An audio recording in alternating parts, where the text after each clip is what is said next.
as I've come to explore this concept of priorities and to look at the role of values, I have really been able to appreciate how much in the spectrum of human suffering is a result of living priorities that are not actually aligned with your inner values. We allow ourselves, particularly as women, to be colonized by the values and the priorities of others, of those around us, of our parents, and we self-abandon. When you are gaslighting yourself around what is actually going to be the source of your fulfillment at a given stage in your life, and you are prioritizing something that is never going to lead you to that which you ultimately value most, you may come to describe your experience as one defined by so-called anxiety and so-called depression. If you're an overachieving, under-receiving woman, you may already know that the sleep, energy, weight, skin, hair, and digestive struggles you're chronically trying to hack are somehow related to the bitterness, overwhelm, resentment, and exhaustion you struggle with in your work, mothering, and relationship. I couldn't be more thrilled to announce that after 15 years in the clinical and digital trenches as a holistic psychiatrist and coach, I have packaged the heroine's journey home to ease, soft power, and the capacity to handle more of the challenges life brings and to hold more of the abundance. It's called the Relaxed Woman System, and it includes my history-making 44-day nervous system reset.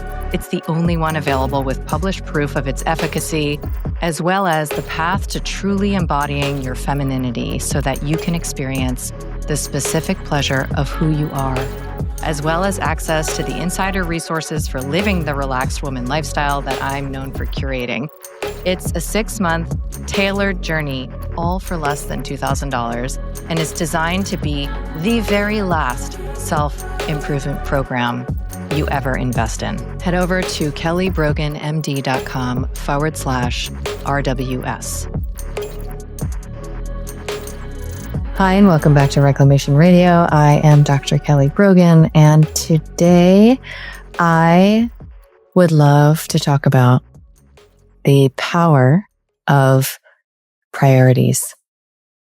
So when I was in my clinical psychiatric practice, I put a bit of a moratorium on terms like anxiety and depression, and I invited my patients to explore other ways to communicate what it is that they were experiencing. And what we found pretty much together is that the pattern of experience that so often is called depression can be characterized in many ways by the futility of stated priorities. And what I mean by that is that when you are living a life and you have demonstrated behaviorally, maybe you've articulated, maybe you are in a community or a family structure that prizes certain priorities, you have aligned with priorities that are ultimately at odds with your fulfillment. What happens is called depression. And that experience of a dimension of your soul that knows it will never be fully expressed in these conditions, I believe, is meant to be an invitation to step on to a different path and begin to integrate and recollect these rejected and dismissed and ignored parts of ourselves.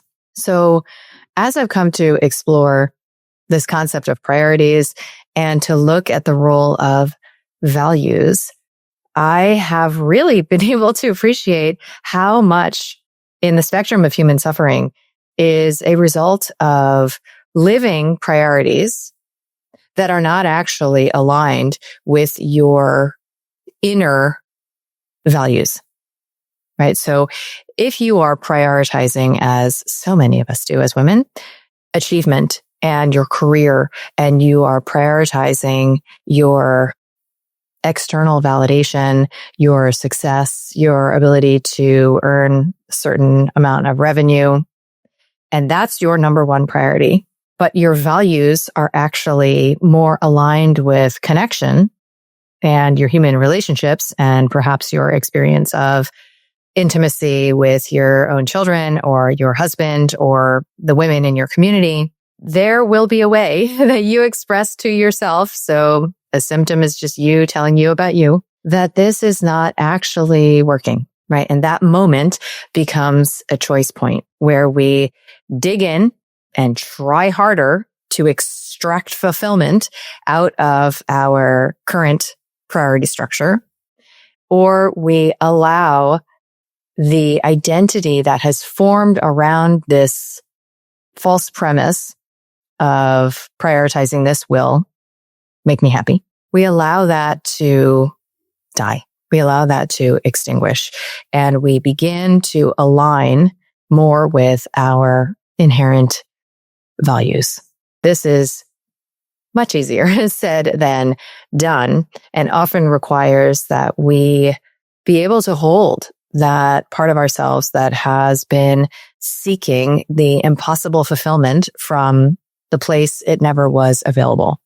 Like that breadcrumby, loving part is really habituated in that way of being and will need to be held in her fears and her protests and her very valid refusal to do things a different way and to prioritize things differently. When you prioritize getting things done or productivity or getting to the place where your to-do lists are, wiped clean as a mother, let's say, and your actual values are more aligned with play and pleasure and fun and creativity, the resentment and the bitterness and the disappointment and the frustration that surfaces will ultimately be that invitation to examine whether or not your values and your priorities are in sync. I think that we allow ourselves, particularly as women, to be colonized by the values and the priorities of others, of those around us, of our parents, and we self-abandon when we begin to imagine that we can play that part, we can act that part. When we suppress awareness of our heart's true yearning and we go after that which we've been told to value. So a couple of years ago, I was shopping for my first car lease as a single woman.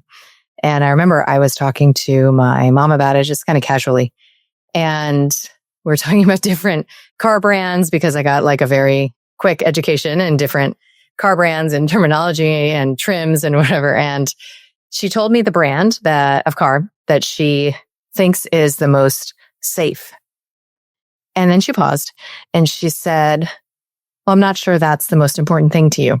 And it was such a profound moment because she acknowledged that my values might not be exactly what hers are. Like maybe the paint color, the beauty of the car is more important to me than the safety. And maybe we don't actually share values and therefore prioritize the same things. And that was something that felt a lot like love. And I felt very seen and I felt very free to explore what actually are my priorities without the pressure and expectation that I share hers, for example. And we do this to our children. We do this to our friends. And it's actually a source of a tremendous amount of judgment, which of course is the projection of our own rejected parts, where we imagine that others who, like let's say somebody is prioritizing relief from distress, right?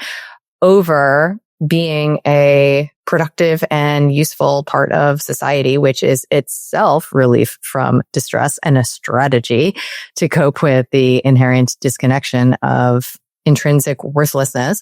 And if we imagine that we're doing it a better way than somebody else, we might fall into the trap of an absolutist value system, like as if everybody should have the same values and everybody should have the same priorities. And there's a right way to prioritize and there's a wrong way to prioritize. And most of our values shift over the course of our lives as different needs are met and as different experiences yield different, results. And we begin to mature in our capacity to express ourselves. These values shift and change. And so the source of struggle and suffering seems to be when our prioritization and our values are misaligned. And I think that this is something that is now endemic to the experience of womanhood because we have allowed ourselves to be colonized by the hegemony of male values. And those are not our values, right? Things like freedom, things like success and this chase and capture energetic. Female values, I would argue, are quite different, right? They are more aligned with connection and love and intimacy and perhaps play and pleasure and creativity. And when we prioritize that which is misaligned with our values, and it's not to say that all women have those values, that's the point. You may value different things. You may value beauty. You may value achievement. You may value integrity or truth, or you may value self-expression and creativity. But when you are gaslighting yourself around what is actually going to be the source of your fulfillment at a given stage in your life, and you are prioritizing something that is never going to lead you to that which you ultimately value most, to that which you ultimately have the greatest chance of experiencing fulfillment through, you may come to describe your experience as one defined by so-called anxiety and so-called depression. And when we move through the terminal ground of reprioritizing and aligning with our expressed values, there can be a resolution of that split of these two sides of yourself that are, this is the definition of neurosis, is like that conflict that is not offered the light of awareness. So the resolution of that split has tremendous yield. I mean, there is extraordinary life force that you get back, and you get relieved and dismissed from the churn of unmet expectations and disappointment and resentment and suffering and struggle. And there's a bit of a tariff, right? There is a reason that we often allow for society or others to dictate what it is that we should prioritize. There is a certain kind of approval and seeming security that we derive from prioritizing, having it all together instead of prioritizing our authentic expression. And resolving that requires holding, again, this part that insists that happiness is not to be found through following our heart, right? It's to be found through what we were told it can be found in, by society, by feminist programming, by our parents. I believe that movement is medicine. And even though I prioritize exercise and dance, I'm definitely not walking 5 miles a day barefoot to get the micro impact that my biology is expecting. Unlike vibration plates, though, Juvent's micro impact platform is an expertly calibrated and personalized technology with data behind their claims around enhancing athletic performance, musculoskeletal support, and a host of benefits related to lymphatics and fascia. When you invest in one of these for your family, you can put it in the living room and hop on it for 10 to 20 minutes a day, knowing that you're supporting your longevity and youthful body in ways that are actually proven. So it's juvent.com/Kelly Brogan. The code is Kelly300 to get $300 off at checkout. and your future body will thank you. If you don't completely love it after 6 weeks, you can return it for a full refund, no questions asked. Enjoy. I would also say that this conflict in behavioral priorities and inner values often leads to the hungry ghost experience of these false priorities, right? Where you never actually can get to the place where all the things are done, or where your business is successful enough, or where you have enough money, or where you finally have, the number of Instagram followers, or where you are even beautiful enough. Whatever it is that is the false priority is usually capitalizing on learned strategies from childhood to secure approval and to survive, often at the expense of inner allegiance and alignment. So sometimes we meet these false priorities when we have been at it for a long enough time, and we start to feel the exhaustion and the burnout inherent in that pursuit. Because if a priority is fully aligned, then you will just be fed by what it is to prioritize that, right?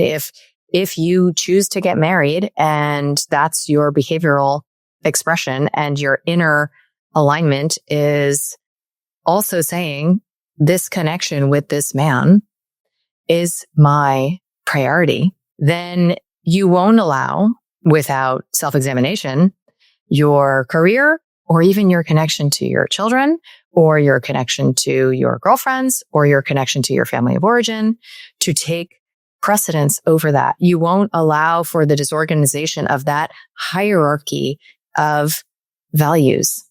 And the same thing goes for if you choose to have a child, it means that that's actually a behaviorally expressed priority, and you can align your values, for feminine expression through the mother archetype, for intimacy that is uniquely available through this mother-child dyad. And if you don't, then we experience something we call guilt, right? And then it's normalized, and you shouldn't feel guilty. And it's like, okay and normal to feel guilty. But what if that is actually the call to align with our choices and to organize our priorities appropriately, and to experience the fulfillment of our values, such that the continued alignment only feeds us more and more and more, rather than engendering that split and that tension and all of the resentment and bitterness that comes from choosing one thing and acting as if you didn't choose the thing, right? Acting as if something else is actually more important. So obviously this is complex work, and if I were to advise my past self about this concept, I might look at anywhere in my life that I feel deadened, or that I feel frustrated, or that I feel trapped, or that I feel bitterness. And I might ask myself, is there some way that I am deprioritizing this aspect of my life that I am saying is unfulfilling and full of problems, that may be leading to this experience, that may be causally related to my complaints? And is there some way that I could get right with my priorities, that I could actually allow to rise in the hierarchical rungs of my priorities, exactly that which is the source of my frustration or sense of inadequacy or unfulfilling experience? Like, if I am a new mom and I'm finding it really overwhelming and frustrating to be with my little baby, and I start to feel like,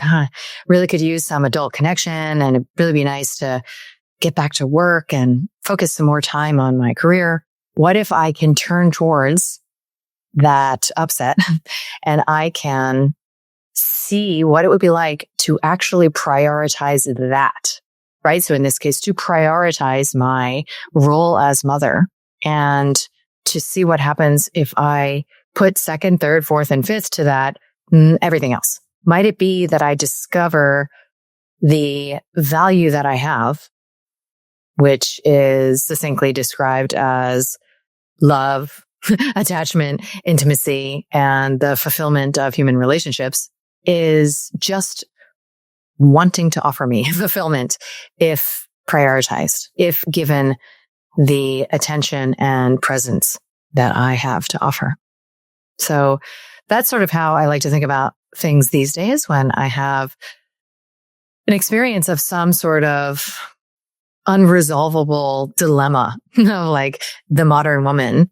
I default to reconsidering what my priorities might be and how it is that I might reshuffle them and see what comes up. Even if I just try it on as like a thought experiment, see what comes up and see if I can make contact with what are actually my deeper values, often as expressed by and through the choices that I've already made and am now struggling to align with. Often it's because there is a part of myself that has allowed me to prioritize something other than that which I have chosen. So how can I choose to get into it and see what is there for me to access? It will often represent a pretty major pattern disrupt to a habitual way of fomenting victim energy and the kink of attempting to buy eggs from the hardware store. All right, talk to you soon.